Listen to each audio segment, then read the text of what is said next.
Hello! So, you've received your flame wallet in the mail. Looks like this. And you're finding that it's not sparking correctly. So when you look at your gimmick over here, I'm going to show you right now how to fix your gimmick so that it sparks every time regularly.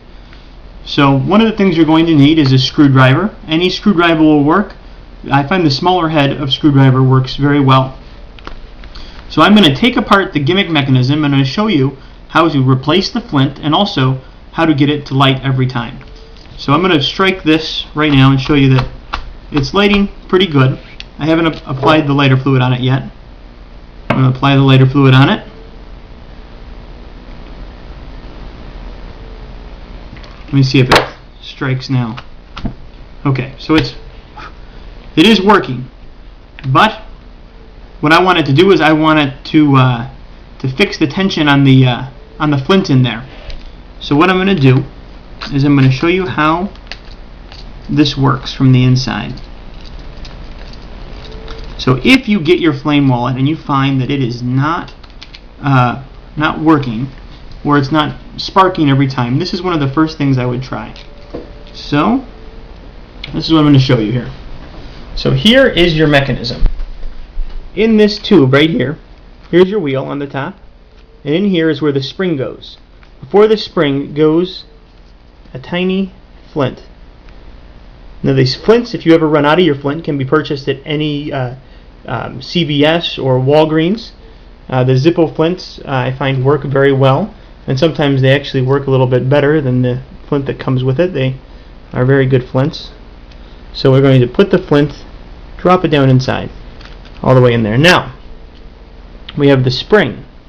So what I find helps is if I expand the spring a little bit. So by gently pulling the spring, not too much, but you want enough just to make the spring slightly larger and longer than the tube. So I like to put it up here to see if it's a little bit bigger, and this one is just a little bigger. Now you don't want to do it too long because then it becomes very difficult to put the screw back in. So I'm going to show you there. Okay, good. Can you see we have the spring sticking out there? That's a good sign.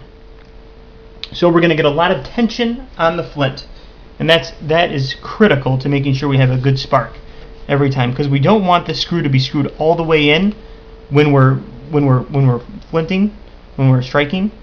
So what I'm going to do now is I'm going to use my screwdriver, and this is the tricky part.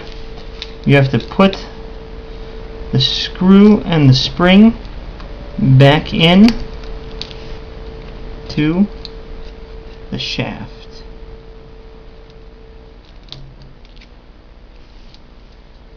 Alright, let's see here. I made mine a little too long. So you want just enough to poke out the end. So you're going to get a lot of tension with that spring. So you get it on there. Let's give it a couple good screws. You want the screw ideally to be screwed about halfway in. So it's not all the way in, so you can always adjust the flint later. So right now it's screwed about halfway in, the spring's in there a little bit larger, and we got it. We're ready to go. So that is how to adjust and fix your flint mechanism when you get it, your flame wallet, and if you find that it's not sparking consistently, or you want to try to improve the spark so it comes every time. There should be, when you have lighter fluid in here, it should spark on the first time every single time. If it's not doing that, do this fix to it so that it'll work. That's the key thing. You want the spring to be pushing tension on the flint, so on the flint wheel you have that direct tension on there. So perfect. So one big stroke will always, 100% of the time, get you your desired flame. FlameWallet.com. Thank you very much for your purchase. Once again, if you have any questions, please email me. I like to respond as quick as possible, and thank you once again for your purchase. I hope this video helped solve some of your problems.